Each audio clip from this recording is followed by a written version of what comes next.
បាទជំរាបសួរលោកគ្រូគ្រួសារសីស្រាប់ខ្មែរទាំងអស់គ្នាបាទចូលវគ្គទី7ក្បាច់ទី7ក្បាច់សីស្រាប់ខ្មែរបាទបង្ហាញពីមូលដ្ឋានគ្រឹះដើម្បីឲ្យអ្នកចង់លេងសីខ្មែរសីស្លាប់ងាយស្រួលឆាប់យល់បាទចំពោះក្បាច់ទី7នេះគឺក្បាច់គេហៅថាក្បាច់សង្ហែពេនបាទសង្ហែពេនគឺមូលដ្ឋានគ្រឹះជើងក្រោមបោះជើងយើងកាច់ចុងជើងទៅខាងឆ្វេងបន្តិចណាកាច់ទៅឆ្វេងបន្តិចតម្លាក់ស្មាហាងស្ដាំស្មាហាងលើស្មាហាងឆ្វេងឡើងលើស្មាស្ដាំចុះក្រោមណា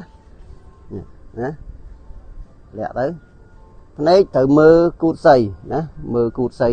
លាក់ហើយសីសង្ហែពេនគឺចន្លោះចូលស្មាហាងស្ដាំហើយកលៀតពីស្មាហាងស្ដាំមកចង្អាមក៏យើងអាចវាយបានដែរយើងវាយ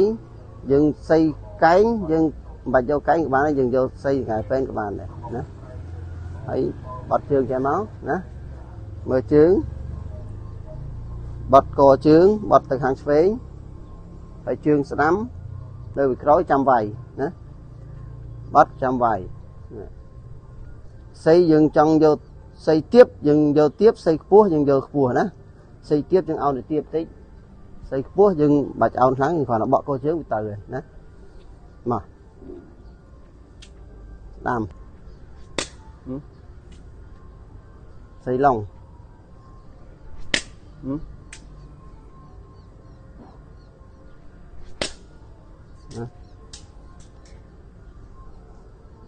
បក់កជើងបក់ចុងជើងមួយ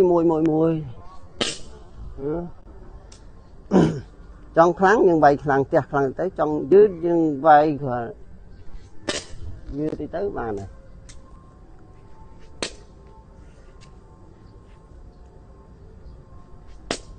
ណា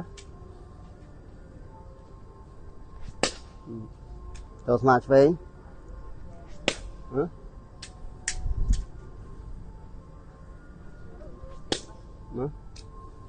ទៅហើយ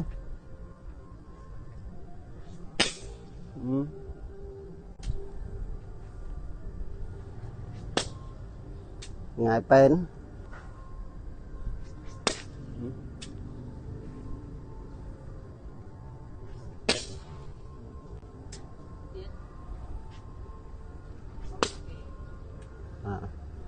ឃើញទេបងម៉ៅបាទការបង្ហាញនៃក្បាច់ទី7ក្បាច់សីស្លាប់ខ្មែរគឺហៅថាសង្ហែពេនបាទហើយខ្ញុំសូមបង្ហាញប៉ុណ្ណេះបាទសូមជួបគ្នារយៈក្រោយសូមចុចញ៉ាំកណ្ដឹងមួយផងសេចក្ដីមួយផងបាទអរគុណទុកជាមុនសម្រាប់អ្នកចង់ចេះលេងសីបាទអរគុណ